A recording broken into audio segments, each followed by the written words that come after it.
Volvo XC60 teine põlvkond tuli välja aastal 2017.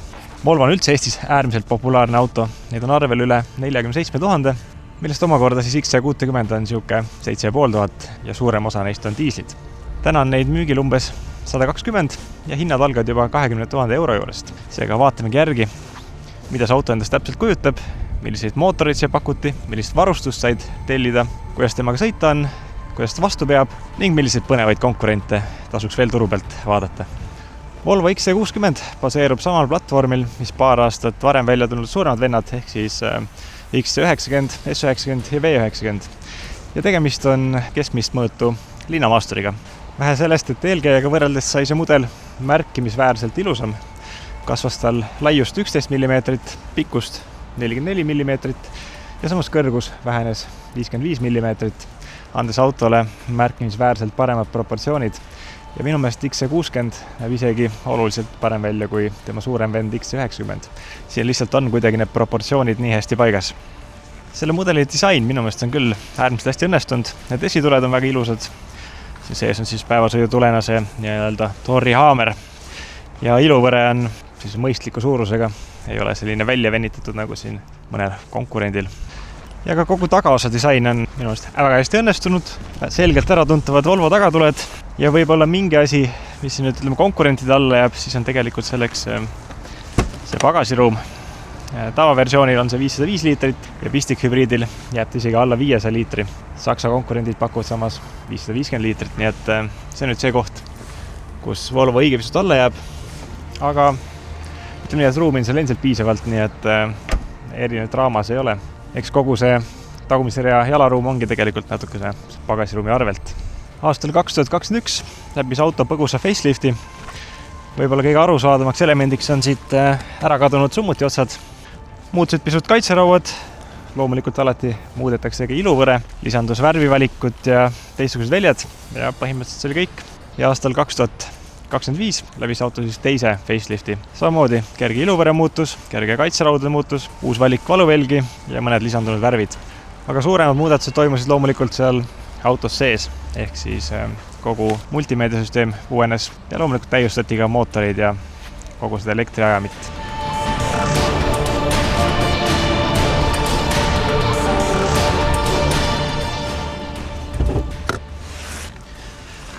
Mootorite valikuga on siin muidugi üsna lihtne. Kõik mootorid, 2-liitrised rida 4. Baasmootoriks bensiiniomadest on T4, millel siis 140 kW. Ja 2019 aastal alates muutusid need kerghübriidideks, lisandus 5 kW juurde, ehk siis 145 kW. Järgmine bensiinimootor on juba T5, selle on 187 kW. Ja ka siin mudeli värskens käigus kilovatide arv veidi langes. Võimsamaks bensiinimootoriteks on siis juba T6, millel on lisaks turbole ka mahtkompressor. Kilovatt on 235 ja kiirendusaeg 0-100 ainult 5,9 sekundit. Näitajad on samade mootorite puhul märksa paremad kui suuremal XC90, sest auto lihtsalt on palju kergem. Hiljem muutus see samane T6 mootor juba pistikhübriidiks ehk siis T6 Recharge. Kilovatt sellisel puhul 250. Ja veel hiljem muidugi nimetati ümber juba siis T6 plug-in hübriidiks, nii et seda nime muutus on siin üksjagu palju olnud. Aga kogu bensiinirea kõige kõrgemaks jääb siis ikkagi T8. See on juba siis pistikhübriid, ehk siis elektrimootor asub seal tagateljel. Ja kogu võimsust on 299 kW kuni siis 335 kW. Diiselmootorite baasversiooniks oli siis T4 oma 140 kW-ga, mis muutus ka hiljem kerghübriidiks, ehk siis oli B4 tähisega kilovatti juba 145. Ja diiselrivi kõige suuremaks valikuks oli siis T5, millel juba siis 173 kW. See kapott avaneb tal nii kõrgele, et ega siin lühemad inimesed kinni ei ulatagi panna. Aga veoskeemidena oli siis kas esivedu või siis kangematele versioonidel ka nelikvedu. Ja käigukastina oli saadal vaid üks 8-käiguline Geartronic käigukast. Mingitel turgudel tehti ka manuaalkasti, aga Eestis neid liikumas pole kunagi keegi näinud.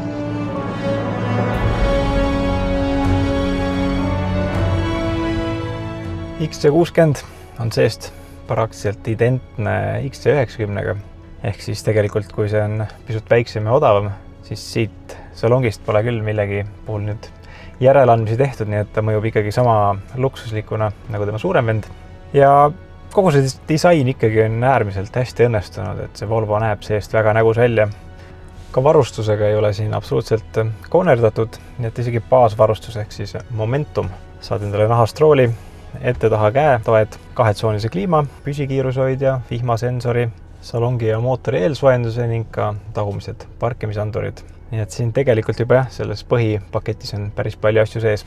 Loomulikult siuke võtmevaba käivitus ja sisenemine on ka neil juba baasvarustuses kenasti olemas. Ühe paketina sai veel võtta R-disaini, see siis juba tähendas märksa siukseid sportlikke kaunistuselemente salongis ja ka kere peal. Ühtse said kaasa ka napanahast sportistmed siia sisse, elektrise juhiistme ja siis siukse meeleoluvalgustuspaketi lisaks. Ja kõige rikkalikum varustuspakett oli siis Inscription, millega said selle üsnagi nagu luksuslikuks. Väga kvaliteetsed korralikud nahkistmed, nahksisu, juhiiste on elektriselt liigutatav mäludega. Eesistmesoojendused on loomulikult olemas ka igas varustuspaketis. Ja mis võib-olla siuke vähe uhkemaks tegi, siis armatuurile saad juba siukse kunstnahast katte. Ja kõige ägedam element võib-olla on siis siuke kristallist käigukangi valits või siuke käigukangi nupp. See on päris kena siin autos. Aga kogu lisavarustus, mis sa siia juurde said tellida, siis see ikkagi selle jaoks oli väga pikk nimekiri olemas. Näiteks said ka kõrvalistujale elektriselt liigutatav istme koos mäludega, panoramkatuse ja lisaks igast selliseid põhjamaiseid mõnusaid asju nagu esiklaasi soojendus, roolisoojendus, tagaistmetele soojendus, esismetele said ka ventilatsiooni ja massaažifunktsiooni juurde tellida. Näidikute paneel on siin digitaalne, 12,3 tolli. Ja keskekraan on 9 tolli. Algselt tuli ta Volvo enda Sensus tarkvaraga. Seda kasutad siin ülemäära ei kiitnud, et pidi olema aeglane, kohmakas, ebamugav. Algselt oli ka mõningaid lapsehaigusi, mis siis tarkvaraga välja raviti. Ja peale facelifti ehk siis 2021 läks see juba siis Androidi põhiseks. Ja 2025 aasta faceliftiga kasvas see ekraan siin 11,2 tolliseks. Sai värskema uuema Android operatsioonisüsteemi ja peaks veelgi parem olema ja kiiremini reageerima kui varasemalt. Ja keda nüüd audio huvitab, siis baasversioonina on siin sees Sensuse 10 kõlariga 220 vatti helisüsteem. Aga loomulikult siin sai kangemaid süsteeme sisse, nagu näiteks 14 kõlariga Harman Kardoni helisüsteemi, millel juba 600 vatti. Või siis juba eriti kange kraam, mis tuli Powersend Wilkinsi poolt ja sellel oli juba 15 kõlarit ning 1100 vatti. Aga kokkuvõtvalt see juhi koht on siin küll väga mõnus. Siin on panipaiku piisavalt, see ukse taskusse mahud ilusti pudelid ja muu kraam ära. Kindalaegas on päris korraliku mahukas. Ja ka siin käetoe sisse saab üht-teist ära peita. Lisaks on siin ka USB laadimispesa olemas. Ja mõned topsihoidjad, mis on siia ilusti siia katte all ära peidetud, et see kogu keskkonsool näeks siuke hea ja puhas välja. Aga üldiselt hästi siuke puhas, ilus, korrektne salong. Võib-olla on nuppe natuke vähem, võiks rohkem olla. Suures plaanis väga mõnus, siin ees on ruumi väga mõnusalt ja see iste on ise ka väga mugav, et vaataks korra üle, kuidas seal tagumises reas on, kuigi kirjade järgi peaks seal ka päris hästi olema. Ja peab ütlema, et ei pidanud pettuma, et ei valetatud tagaistme ruumikuse kohas, et kui juhiste on minu järgi paigas, on siuke ligi 1,90 m tegelane ja väga pikkade jalgadega. Siin taga on päris okei. Põlved mahud ilusti tooli taha ära ja istme all on jalgade jaoks mõnusalt palju ruumi, nii et siin on pikka maad ka hea lasta. Keskmine koht on küll kasutatav, aga kuna siin kesktunnel on üsnagi lai, siis see keskelistuja täiskasvanu peab siis natukese siin nendele äärmiste pealt ruumi ära võtma. Pearuumi on palju, iste on mugav. Ma ütleks, et 4 täiskasvanu transportimiseks XC60 ei jää mitte väikseks, et on väga mõnus. 5 täiskasvanu jaoks võib olla väga pikk otsa, nagu kõige mugavam ei ole.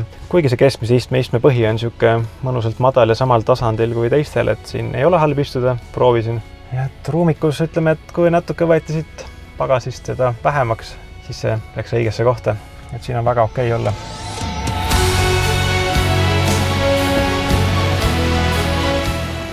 Kui selle autol disaini praktilisusega kõik on väga hästi, siis tegelikult huvitab, kuidas temaga sõita on.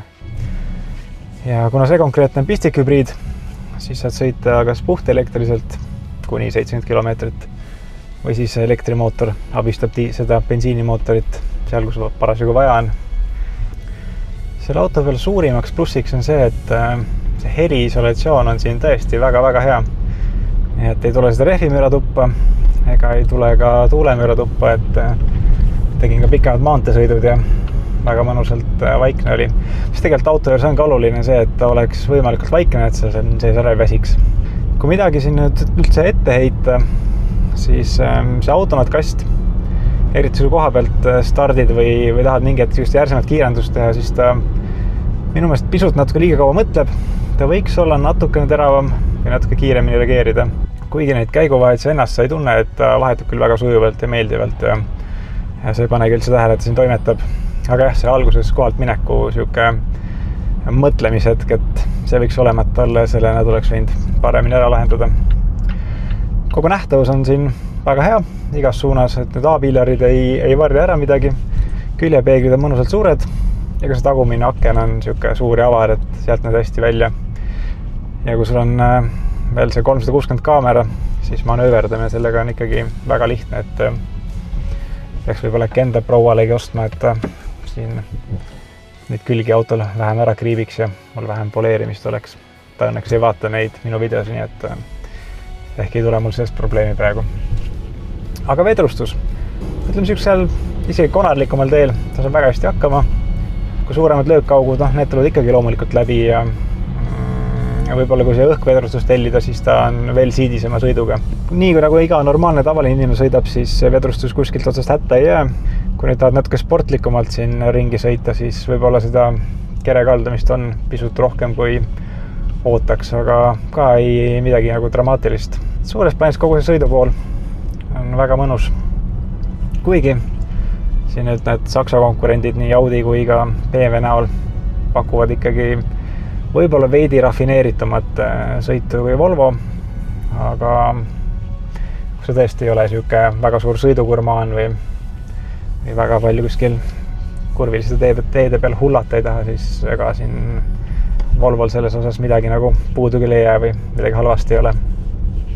Kui nüüd seda välismüra praktiliselt sisse ei tule, siis tegelikult seda bensiinimootorit ma õige pisut ikkagi kuulen siin autos ja diisliga kuuleb seda veel rohkem, sest see rida 4 diisli lagin ikkagi tuleb õrnalt tuppa.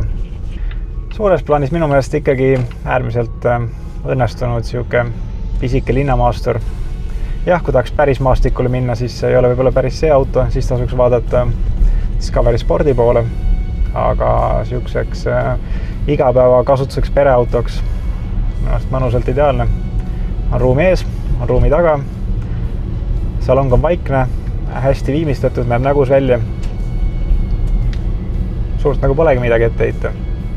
Võib-olla natuke nagu tulla nüüd uuesti selle ekraani juurde, siis mõned nupud siin on või ikoonid on pisikesed, et sõidu ajal neid taga otsida kuskilt ei ole kõige mugavam. Neid sõidurežiime võiks saada ka kuskilt lülitist vahetada, mitte siit ekraani pealt. Aga kui sa tead, kus nad asuvad, siis oled harjunud, siis tegelikult ega siin midagi hullu ei ole, saab kätte. Võib-olla jah, kui tõesti väga kurvilise ja kiire tee peal teed häkilisi manöövreid, siis ei saa siit ekraani pealt pihta nende nuppudele, aga jah, väga ei ole siin austas millegi üle kurta. Ainuke asi, mis võib-olla häirib, on see, et Android auto tahab saada telefoni kaabliühendust. Ta võiks olla ka täiesti ikkagi juhtmevaba ja Bluetoothiga ära ühenduda.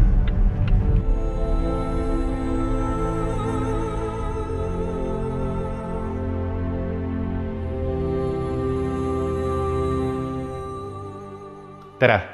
Täna on meil vaatluse all teise põlvkonna Volvo XC60, mis läks tootmisse aastal juba 2017 ja on tootmises tänaseni. Volvo XC60 on ehitatud samale platvormile, mis ka siis Volvo XC90 ja V90. Tänu sellele, et suuremad mudelid tulid paar aastat varem välja, on sellel mudelil ja mudeli põlvkonnal vähem selliseid nagu tüüpvigu, millest me täna üldse saaksime rääkima. Tegemist on väga töökindla ja väga hea autoga. Teadaolevalt roosteprobleemi ei ole, tegemist on ka võrdlemisi uue autoga. Kui siit eksteriöörist midagi välja tuua, siis tüüpprobleemina paljud kasutajad on kurtnud ja eriti meie kliimavööndis. Talvel jäätuvad ära ukse mehhanismid, süsteemid, et seal on tehtud parendusi. Volvol on esinenud tagasikutsumisi seoses tagaluugi mehhanismiga, mis on siis tehase garantii korras või siis tagasikutsumisega nagu parendatud. Lisaks sellele on olnud tagasikutsumisi ka kojameeste mehhanismi kinnituse pärast, aga üldjoontes on need ka saadud juba parendatud ja töökorda.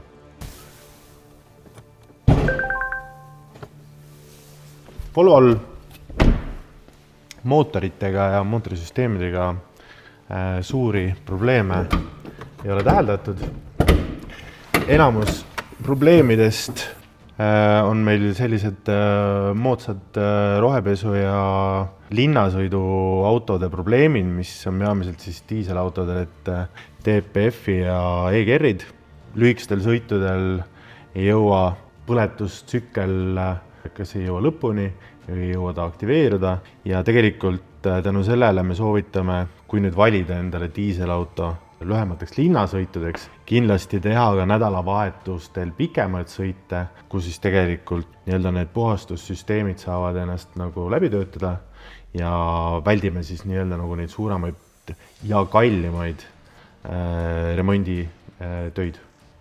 Nagu enamustel uuema tüübi autodel ikka, siis 12 voldi aku tühjenemisel võib hakata auto erinevaid erroreid, anomaaliaid palju ette viskama. See võib tuleneda ka sellest, et kui teil ongi nüüd lühikesed linnasõidud, siis igal juhul tasuks kontrollida, et teil on see aku täis ja see väldib nagu neid probleeme, et seal tekivad mingisugused anomaaliad sisse. Volvol oli lustisüsteemiga algusaastatel probleeme, kus kohas siis telefoni tahtnud korralikult ära ühendada, ekraan hakkas hanguma, võis ka lihtsalt mustaks minna. Need saadi parendatud aja jooksul tarkvara uuendustega.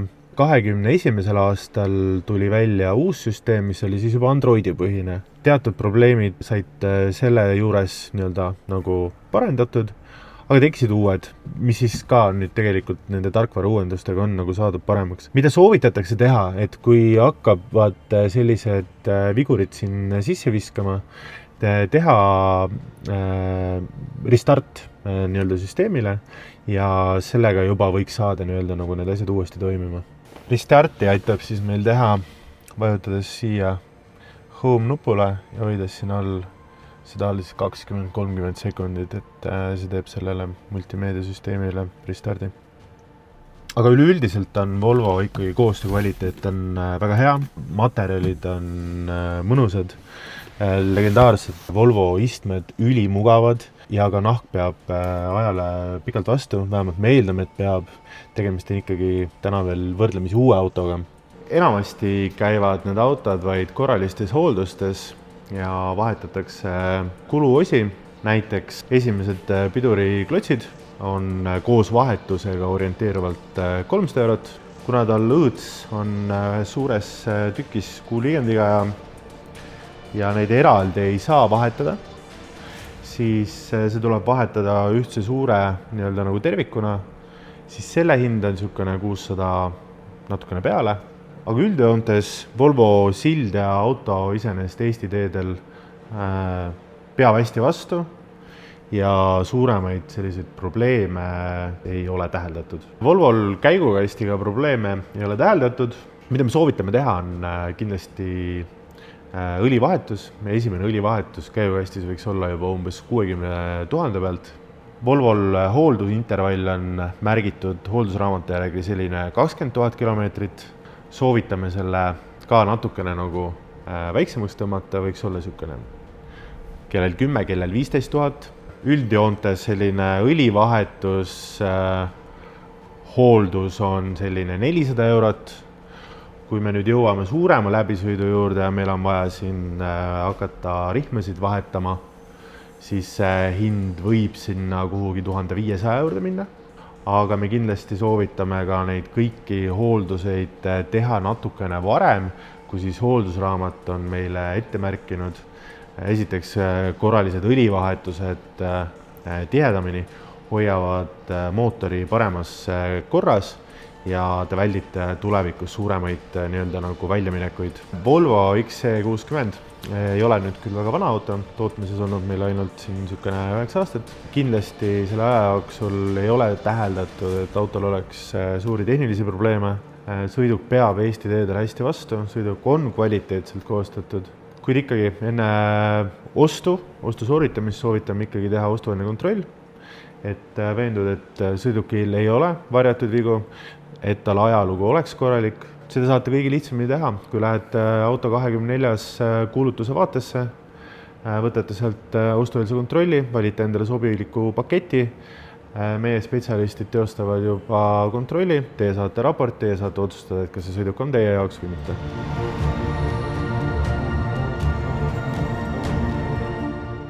Aga kui Volvo ikkagi ei ole üldse sinu maitse, siis mida põnevat veel tasuks turu pealt vaadata? Ma arvan, et üks väga tugev konkurent on 2016 aastal välja tulnud Audi Q5. Sellel on väga sujuvad ja ökonoomsed diiselmootorid, sõiduomadused on väga eeskujulikud, sellised juhikesksed ja pakiruum mahutab ikkagi märkimisväärselt rohkem kraami kui sellel XC60-l. Ka disain näebki nägus ja hea välja. Teise alternatiivina tasub kindlasti kaaluda 3. põlvkonna BMW X3. Äärmiselt juhikeskne, väga heade sõiduomadustega pisike maastur. Valikus on ka nii 2-liitrist kui 3-liitrist diislit. BMW pakubki eelkõige sellist väga head dünaamikat, väga häid sõiduomadusi, seda eelkõige juhti silmas pidades, aga vedrustus võib olla küllaltki jäik, pakiruum on samuti suurem kui sellel Volvol. Ja 3. alternatiivina tasuks vaadata Mercedese GLC poole. Sellel on ka äärmiselt korralik ja hea viimistlus. Võib-olla see esimene põlvkond näeb natuke aegunud välja Volvo kõrval, kuid 2022 aastal välja tulnud teine põlvkond on juba üsna moodne ja suudab disaini poolest minu meelest selle Volvoga väga tugevalt konkureerida ja näeb seest ka väga kena välja. Ja samamoodi mootorite valik märksa rikkalikum, aga sõiduomadused on jälle sellised pehmed ja mugavad. Kuid mida siis kokkuvõtvalt arvata sellest teise põlvkonna Volvo XC60-st? Väga ilus disainiga auto, minu meelest on vaieldamatult selles klassis üks kenamaid, nii välimuselt kui ka sisedisainilt. Varustust on reeglina palju, sõita on temaga väga mugav, mis peamine on ohutu, praktiline. Võib-olla on paar asja, mida konkurentivad paremini, näiteks käiguvahetus ja pagasiruumi maht. Kuid ma ei tea, kas see on nüüd põhjus, miks see auto ostmata jätta. Igatahes mulle ta meeldib ja minu meelest on tegemist ikkagi väga nägusa ja mõnusa autoga. Mis peamine, nii külmas talves on siin mõnusalt palju igasuguseid erinevaid soojendusi peal, millest suvel ei oska puudust tunda, nagu ei oska talvel ka sääskudest puudust tunda.